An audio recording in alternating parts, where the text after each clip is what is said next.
What's going on, guys? This is Josh. Welcome to Treksplained. Here, we talk about Star Trek and drink. Please like and subscribe after the video if you enjoy it. Now, without further ado, let me explain something to you. The Naked Time is episode 4 of the first season of the original Star Trek series. It starts off with the Enterprise coming into orbit around Psi 2000, an ancient world that's now a frozen wasteland. They are supposed to pick up a scientific party below, and then watch the planet disintegrate.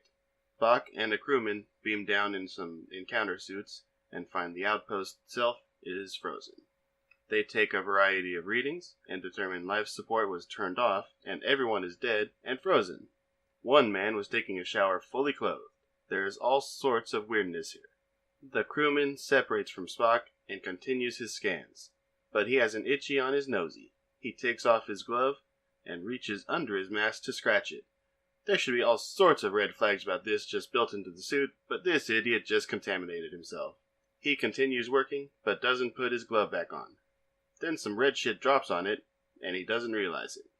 He scratches his nose again, and then puts his glove back on. Spock meets up with him again, and tells him to make sure they haven't contaminated anything. Herp-a-derp. What about ourselves, Mr. Spock? Spock reports back to the Enterprise, and we get the opening credits.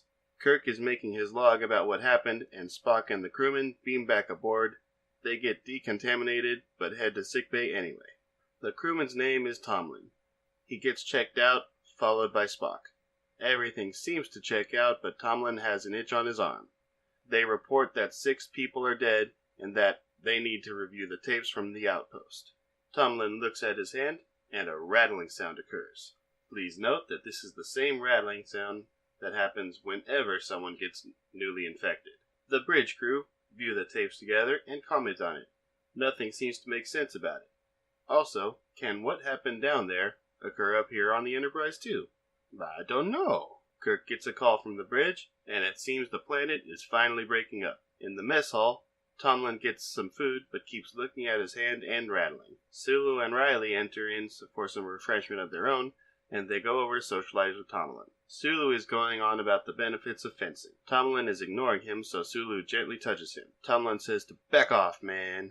Quite a reaction. Tomlin gets up and pulls a knife on Sulu, while Riley is dumbfounded. Tomlin keeps saying they shouldn't even be there, in space. Tomlin begins turning the knife around, as if he's going to stab himself, but Riley and Sulu wrestle him for it. They wrestle him to the ground, but he gets stabbed in the stomach on the way. Riley runs and calls for a medical emergency. The rattling is on Riley now. Later, they hold position around the planet as it begins shrinking. Riley is rattling away. And now, so is Sulu. Also, Tomlin is alive, but in critical condition. McCoy is continuing to work on him in sickbay. Tomlin dies, but they cannot figure out why. Kirk heads down to sickbay. Sulu abandons post a short while later to go to the gym. That's not like him. McCoy talks to Kirk about Tomlin dying. Only suppositions and guesses, though. Spock finally notices that Sulu is gone, and now Riley is acting drunk. He heads into sickbay and starts flirting with Nurse Chapel. He touches her on the chin, and the rattling occurs. Guess who else is infected? Riley leaves to a puzzled Chapel. Shirtless Sulu is now fencing down the hallway, chasing people with his pointy stick. Kirk and Spock think that it's now drugs, but they don't know how. They get a report about Sulu and his pointy stick. They see how whatever this is, it is bringing out the inner demons of people. Sulu attacks them on the bridge, but is dispatched by Kirk and Spock. Riley has taken over engineering. He wants double portions of ice cream for the entire crew. He begins singing an Irish ditty. Kirk runs to engineering and confers with Scotty. How to get in and stop Riley's horrible singing. How?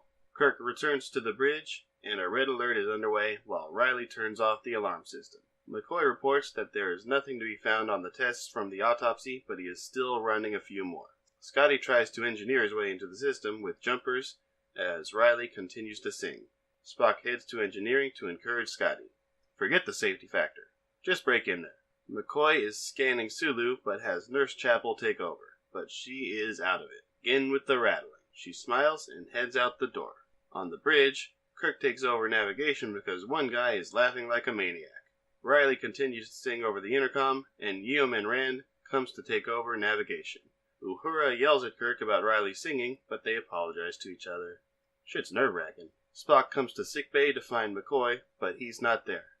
Nurse Chapel takes Spock's hand, rattle, rattle, rattle, and he tries to seduce him a bit. She tells him she's in love with him. Spock turns and looks at his hand like, what? More touching and petting and a little kiss, and Spock says, sorry.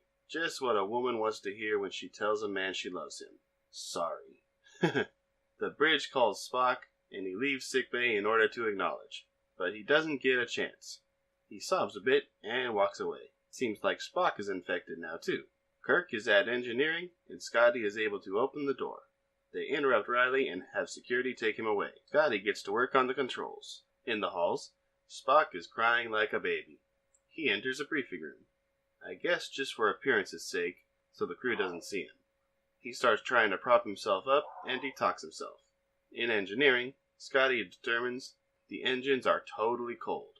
It would take 30 minutes that they don't have to regenerate them. They're going to crash into the planet in about 8. They continue to work, and Kirk tells him about a theory of mixing matter and antimatter in a new way that might regenerate the engines faster. But that's just a theory, Captain. In sickbay, Sulu is screaming while McCoy holds a hypospray. Whatever it was, seems to work. Sulu calms back down and is back to normal, even though he's puzzled. It turns out that the water of the planet below changed. It became an intoxicant called polywater. Basically, everyone is drunk. McCoy simply sobered Sulu up. Kirk finds Spock in the briefing room and slaps him silly in order to sober him up. It kind of works, but Spock slaps him back and knocks him back like a rag doll. They talk about how pretty Yeoman Rand is, but captains can't act. Scotty enters, and Spock tells him there is a matter-antimatter intermix formula that might work. He'll get it from the bridge computers. They leave Kirk in the briefing room. Eventually, he pulls himself together enough to head to the bridge. On the bridge, McCoy rips open the arm of Kirk's shirt, quite easily by the way, and gives him the antidote. Kirk heads to his chair to sit down and prepare for the end of the world. He calls the engine room and tells them he's ready. Kirk looks longingly at Yeoman Rand, but doesn't engage. The Enterprise makes its attempt, and there is a screeching sound. She does not like what's happening to her, but it does work.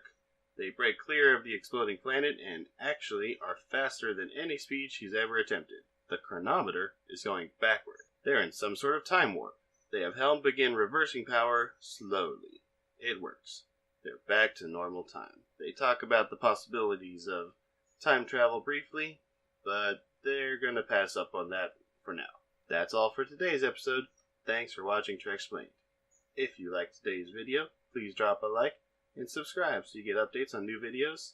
See you next time on Treksplained.